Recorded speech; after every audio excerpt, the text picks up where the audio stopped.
Hello viewers, இன்னைக்கு நம்ம பார்க்க போறது One Piece episode 988 part 2.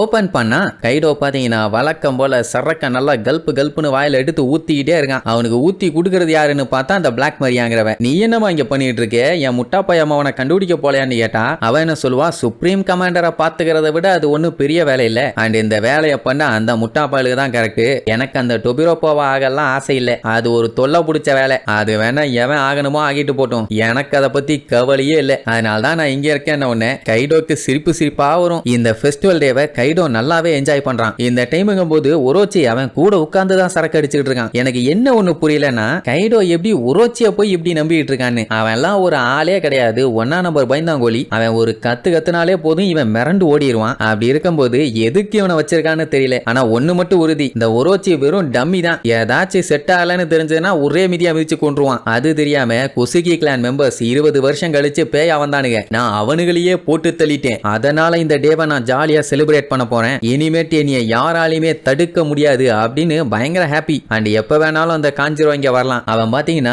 20 வருஷமா இவனுக்காண்டியே நடிச்சுக்கிட்டே அங்க வாழ்ந்துருக்கான். அது மட்டும் இல்லாம இப்ப அவனோட வேலையெல்லாம் முடிச்சுட்டு அந்த அகசாயா மெம்பர்ஸ கடல்ல மூழ்கடிச்சுட்டு வந்துட்டு இருப்பான் அப்படின்னு சொன்ன உடனே கைடோக்கெல்லாம் ஒரே ஆச்சரியம். ஏன்னா ஒரு டீம் இந்த ஓடன் கூட சண்டை நடந்துச்சு. அதான் போட்டடியில ஏமாத்திட்டாங்கன்னு சொல்லி வேற வழி இல்ல, இவனுக்கு கூட சண்டை போட்டு தோத்தாலும் பரவாயில்ல, இனிமேட்டு இவனுக்கு குனிய கூடாதுன்னு எல்லாம் ஒன்னா சண்டைக்கு கிளம்பினாங்க. அந்த டைமும் அவன் கோர்த்து விட்டான். அப்போங்கும் போது கைடோ ஆக்சுவலா அந்த அகசாயனைன் மொத்த வேர்த்தையுமே கொண்டிருப்பான். அதான் அந்த பிளாஸ்ட் பிரீத்னு ஒன்னு யூஸ் பண்ணானே அந்த அட்டாக்ல. சொல்ல போனா ஜஸ்ட் மிஸ்ல அவன் சர்வைவ் ஆயிருக்கான். அதுதான் அவனோட டேலண்டே. என்ன ஒரு பிரச்சனைனாலும் எப்படினாலும் சர்வைவ் ஆகி வந்துருவான். சிச்சுவேஷன் எவ்வளவு மோசமா இருந்தாலும் சரி. உதாரணத்துக்கு ஓடன் அந்த சட்டிக்குள்ள விட்டு வேக வச்சானுங்கல்ல, அந்த டைமுக்கும் போது என்ன ஆச்சு, அவனும் சேர்ந்து செத்துருக்க வேண்டியதுதான். ஆனா கண்டிப்பா ஓடன் இவங்களை சாக விட மாட்டான்னு அவனுக்கு நல்லாவே தெரியும். அதனாலேயே அவங்க கூடவே அசராம உட்கார்ந்துருக்கான் பாருங்க. கைடோக்கு என்ன ஒண்ணு புரியலன்னா, என்னதான் ஓடன் அவங்க எல்லாத்து மேலயும் அவ்வளவு நம்பிக்கை வச்சிருந்தாலும் அவங்கள நம்பி அவன் ஒரு விஷயத்த சொல்லவே இல்லையே. அட வேற ஒண்ணும் இல்ல, அந்த லாஃப் டெயிலுங்கிற கடைசி ஐலாண்டுக்கு ஓடனும் ரோஜரும் போனாங்களே, அந்த இடத்த பத்தி எதுவுமே அவன் சொல்லலையே.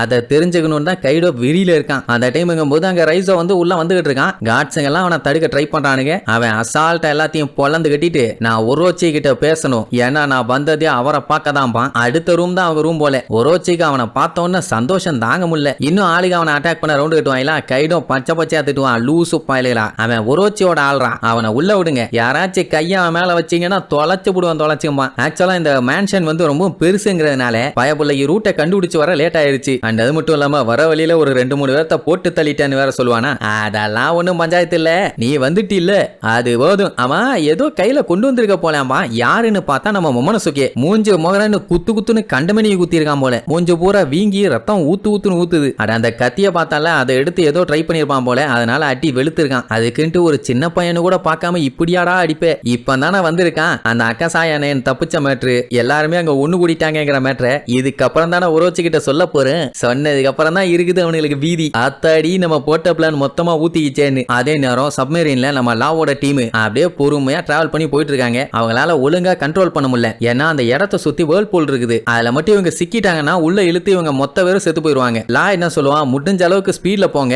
அப்பதான் நம்ம சிக்காம தப்பிக்க முடியும். சரி ஓகேன்னு சொல்லிட்டு அவங்களும் ட்ரை பண்ணி போவாங்க. அந்த சைடுல இவங்க எந்த டைரக்ஷன்ல திரும்பணுங்கிறதுக்காக அந்த விங்ஸ் மாதிரி இருக்குமே, அது சுழல்ல சிக்கி கண்ணா பின்னாடி சப்மரீன் வைப்ரேட் ஆக ஆரம்பிச்சிடும். அதுக்கப்புறம் அதை கஷ்டப்பட்டு சரி பண்ணி முக்கி முடங்கி ஒரு வழியா அந்த வேர்ல் பூல்ல இருந்து தப்பிச்சிருவாங்க. அப்போ டாக் ஸ்டோமுக்கு கேட் வைப்பர் கால் பண்ணுவாரு. டாக் ஸ்டோமுக்கு எல்லாம் செம்ம கடுப்பாயிரும். ஏன்டா விளக்கண்ண இப்பதான் வருவியாடா, நீ லேட்டுன்னு சொல்லிட்டுனா, அட இப்பதாப்பா நாங்க அந்த வாட்டர் ஃபால்ஸையே மேல ஏறி முடிச்சோம், ஆண்டிவேன்னு அவன் ஆளுகளோட வந்துட்டு இருக்காரு. அட கொய்யால இன்னைக்கு டேட் என்ன டைம் என்னன்னு தெரியுமான்னு கேட்டா தெரியுமே, ஃபயர் ஃபெஸ்டிவலோட நைட்டு. இன்னைக்கு தானே அந்த பெரிய சண்டை, கரெக்டான டைமுக்கு தானே வந்தேன் பாரு. அட மூலகட்ட வைப்பரு, நீ பயங்கரமா லேட் பண்ணிட்ட, நாங்க ஆல்ரெடி ஒனிகஷிமா பக்கத்துல வந்துட்டோம்னு சொன்னா என்ன பண்ணணும், அப்படியா எந்த இடத்துல இருக்கீங்க, என்ன பிளான் பண்ணிருக்கீங்கன்னு ஏதாச்சும் ஒன்னு கேட்கணும். அதெல்லாம் ஒண்ணும் கேட்கல. அப்படியா சரி ஓகே போங்க, நான் அப்படியே அங்க வந்து சேர்ந்துடுறேன், அங்க மீட் பண்ணிக்குவோம் அப்படின்ட்டு இந்த ஸ்டாப்பிங்ல நம்மளாம் வெயிட் பண்ணும்போது அந்த ஸ்டாப்பிங்ல இருக்கேன் வந்துரு அப்படின்னு சொல்லிட்டு போய் இறங்குவோம்ல, அந்த மாதிரி ஏதோ கேஷுவல் ட்ரிப்புக்கு போற மாதிரியே பேசுறாரு. அடே இருறா அப்படிங்கிறதுக்குள்ளேயே டப்புன்னு போன வச்சாச்சு. ஐயோ இந்த பைத்தியக்காரன் தொல்லை தாங்க முடியலன்னு அடின்னு மண்டைய பிச்சுக்குவாங்க. இவங்க அந்த ஜோல இருந்து செப்பரேட் ஆனதுல இருந்து கேட் வைப்பரை இவங்க பார்க்கவே இல்ல. ஃபாஸ்டா இருப்பாருன்னு தெரியும், ஆனா கரெக்டா வருவாரான்னு தெரியல. லாவுமே கஷ்டம் தான் சொல்லுவான். ஏன்னா ரெண்டு பக்கமும் சீ கரண்ட் ரொம்ப மோசமா இருக்குது. நார்மல் ஷிப்ல எல்லாம் வந்தாங்கன்னா ஃப்ரண்ட் கேட் வழியா தான் வரணும். அப்போ டெஃபினட்டா ஏதாச்சும் கலவரம் பண்ணிட்டு தான் வருவாங்க. இவங்களோட ஹோப் என்னன்னா கின்னு டெஞ்சிரோ இவங்க எப்படியாச்சும் பேக் என்ட்ரன்ஸ் வழியா எந்த ஒரு பிரச்சனையும் இல்லாம போயிட்டாங்கன்னா போதும். அதுக்கப்புறம் ஆட்டோமேட்டிக்கா வால்வாஸ் ஆவாங்கிற சண்டை தான் இவங்களோட இப்போதைக்கு கடமை. மொமோனோசுகேவை பத்திரமா காப்பாத்தி ஓடனோட ஆசையை நிறைவேற்றணும், அவ்வளவுதான். அதனாலேயே எல்லாம் பயங்கர அலர்ட்டா இருப்பானுங்க. இங்க லூஃபியும் ஜோரோவும் போறேங்கிற பேர்ல கரெக்டா டெட் எண்ட்ல வந்து நிப்பானுங்க. நம்மளா இருந்தா என்ன பண்ணுவோம், வேற எந்த பக்கமாச்சும் வழி இருக்கான்னு பார்த்துட்டு அந்த வழியா போய் நம்ம போக வேண்டிய ரூட்டை ரீச் பண்ணுவோம். ஆனா இவனுங்க பேசாம இந்த வழியை வெட்டி ஸ்ட்ரெயிட்டா போயிடலாங்கிற மாதிரி ஜோரோ சொல்லுவான். எதுக்குப்பா தேவையில்லாம மத்தவங்க அட்டென்ஷனை கிரியேட் பண்ணிட்டு வேற ஏதாச்சும் பண்ணலாம்பா. ஆனா ஜோரோ கேட்கற மாதிரி இல்ல. அந்த என்மாஸ்வாட எடுக்க மட்டும் தான் செய்வான். அவனோட பவரை அது பயங்கரமா இழுக்கும். அதை யூஸ் பண்ணி ஒரே ஓடு ரூட் ஓபன் ஆயிருத்து. சரி ரைட்டு போலான்ட்டு உள்ள போனா பார்த்தா அங்க எக்கச்சக்க பேரு பயங்கரமா கருணை கொடூரமா நின்னுட்டு இருப்பானுங்க. எப்ப பார்த்தாலும் நம்ம போற வழியில ஏதாச்சும் ஒரு பஞ்சாயத்து வந்துகிட்டே இருக்குதே. ஐயோ ஐயோ, சரி ஜாலியா சண்டை போடுவோன்னு இழிச்சுக்கிட்டே சண்டையை ஸ்டார்ட் பண்ணுவானுங்க. இங்க அல்ட்டிய பேஜ் ஒன்னு தூக்கிட்டு போவான். ஏன்னா அவங்க இறங்கி நடக்க மாட்டாங்களாம். ஏக்கா என்னால உன் வெயிட்ட தூக்க முடியலக்கா, இறங்கி தொலைன்னு கேட்டா இறங்கி நடந்து போனா ஃபன்னாவே இல்ல மேன், அதனால தூக்கிட்டு போம்பா. உன்னை தூக்கிட்டு போனா எனக்கு ஃபன்னா இல்லன்னு சொன்னா கோவம் வருது. இப்படியே சுத்திட்டு இருந்தா டெஃபினட்டா நம்மளால எமட்டோவெல்லாம் கண்டுபிடிக்க முடியாதும்பானா.